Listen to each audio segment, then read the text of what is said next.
Hey guys, it's Cindy, person behind a bunch of different muses on Tumblr. So today I'm going to be focusing specifically on the blog that got me started in on doing Tumblr RP, which would be my Nathan blog, with the URL repoman1. So basically, in these videos I'm going to be doing different things explaining headcanons, personal opinions on the character, and just all kinds of different information. So I hope you guys are going to enjoy this series because there's going to be a lot of them.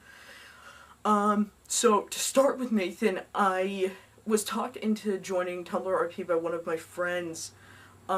She suggested taking it on a muse that I would know. At that point, I was in a very big repo craze, so I had just started getting back into the fandom, and I decided, you know, why not go for Nathan, because he was the character I related most to starting out. And so I built the blog. I'm still, even though it's been almost a year now this month that I've started using it, I'm still getting in some of the mechanics. There's still some stuff I'm curious about, but throughout this year it's been one of the greatest journeys I've had since I made him. I've made so many friends, and just, you guys have been thoroughly awesome.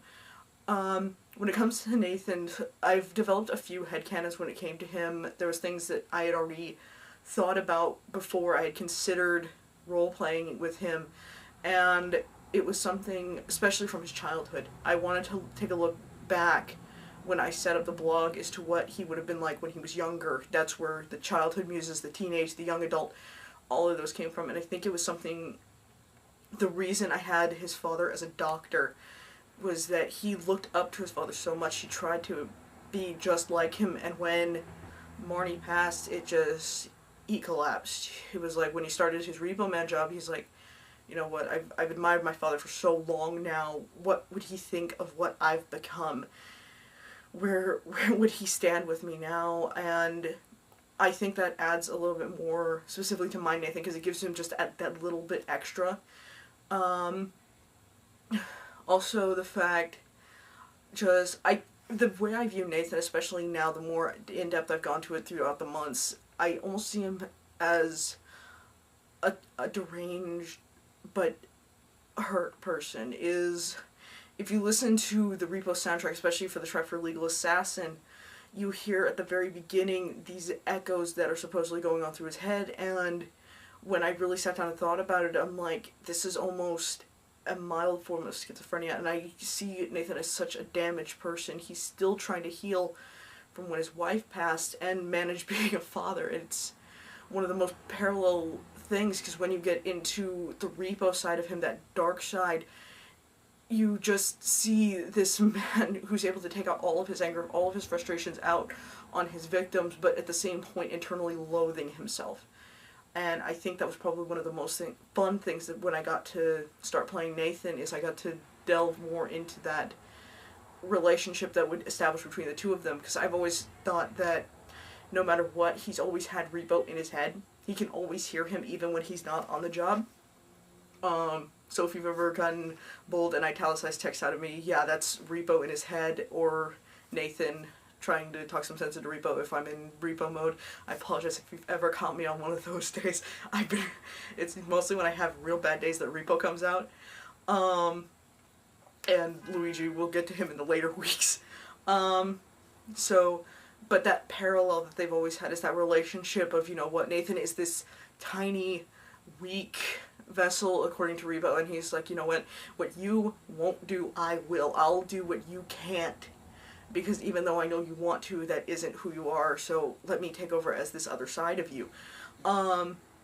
So that was fun getting to establish that relationship, and I've read so many fanfictions where they've had them like that, and I think that's where I got a lot of my inspiration. As some of you know, I don't post a lot of this, but I am an avid Nathan and Mag shipper. They're my Repo OTP. They're adorable to me, and it seems that with that I can almost see them, and I've seen a lot of other people who have had the same kind of theory. It's like at one point they would have considered dating, but when Nathan first met Marnie, it just, Mag being Marnie's best friend, kind of just let her have him, but I wish at some point I can see Nathan still having some feelings for her, but just being terrified to move on. So with that, as you guys have also seen on my Tumblr, I asked for you guys to bring in questions that you had for me or Nathan, which we're also going to get to. We're going to bring him out and let him answer a few questions, so we'll see how that goes.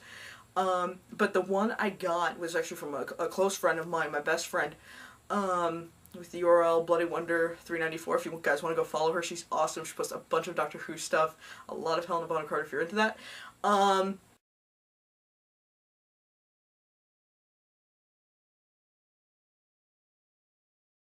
And so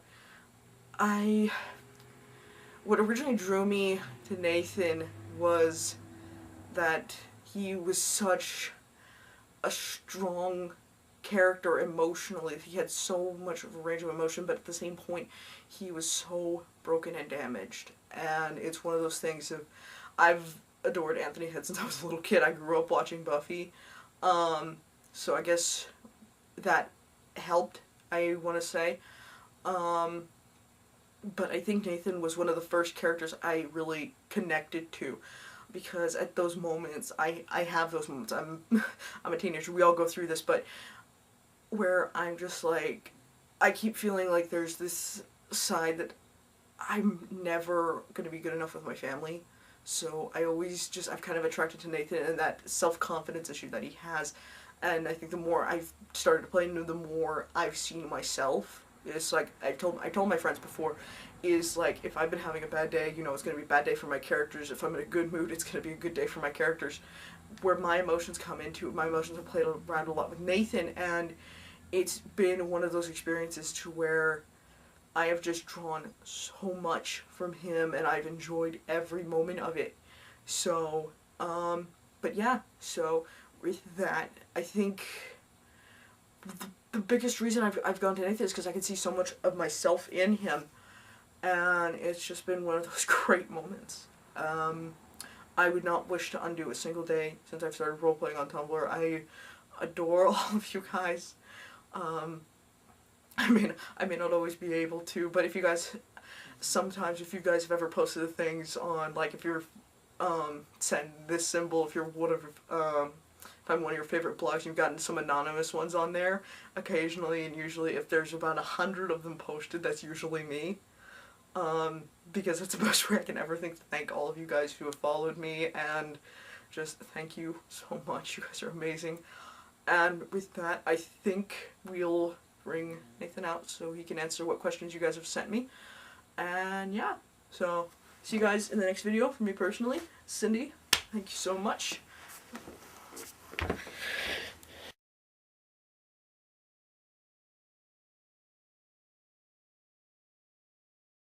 Good afternoon, everyone. Nathan Wallace. Apparently I was asked to come in and answer what questions you all have had for me. As you can see, I'm just soon going to be heading off for work, so we'll go through this as quickly as we can.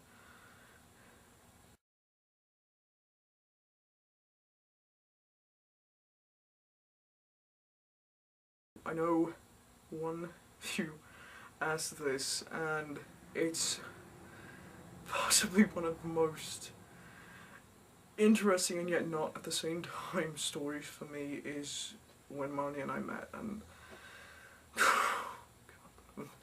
I'm probably already blushing. I'm attempting to make through this without tears. She and I, for the longest time, I grew up together. She owned a house just a few blocks from mine, so we'd always seen each other when we were kids, and I guess a friendship just kind of developed out of it. So, but when it came down to it, it wasn't until we were both older and I'd first gotten my job at Gene Co, where we had seen each other again, because I think for a period between high school and college we never saw each other, and some of the hardest moments of my life were those, because I was so used to at least seeing her and saying hello. But when we first seen each other again was a business meeting I was having with Roddy that day, and I seen her walk out. I almost fell out of my chair, only to almost start to say hello, only to see her then kiss my boss. I was in possibly one of the biggest state of amazement and I almost want to say utter denial when I seen it, and I guess some part of me was always kept trying to accept it, that, you know what, she moved on, she probably found someone better, to some degree a lot more money than I had. The man was proclaimed saviour of the world. I'm just a medical student just getting his first job, and so, but at the same point it never stopped me from keeping the relationship like it had been years ago, to where we'd always say hello to each other and, you know, just occasional talking. And I think at one point when we first started, and it was actually during one of the late night meetings that Roddy had, and, you know, both of us just about ready to head home. So I just thought, you know, as friends, you know, catch up. We hadn't seen each other in for how many years. Just asking if she wanted to go grab coffee, you know, something to eat. You know, just starting out as friends, trying to pick up where we were, and it just kind of went from there. It was possibly one of the most awkward discussions I ever had, because I was just so taken back by how much she had changed, how much I hadn't. I was still somewhat nervous, quiet, but she was the reason I wasn't. She was the one who got me out of that shell, and it's somewhat painful remembering, but it's always something I don't want to forget, was her. And so, for the one who asked this question, there you go. It's a simple story. I wish it was more exciting. I really do, but that's it.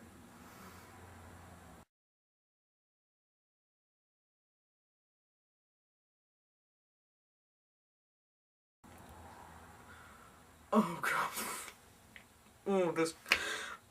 This is one I've never speculated on, and the thought almost puts me in a panic. Oh jeez, if Marnie had twins, oh god.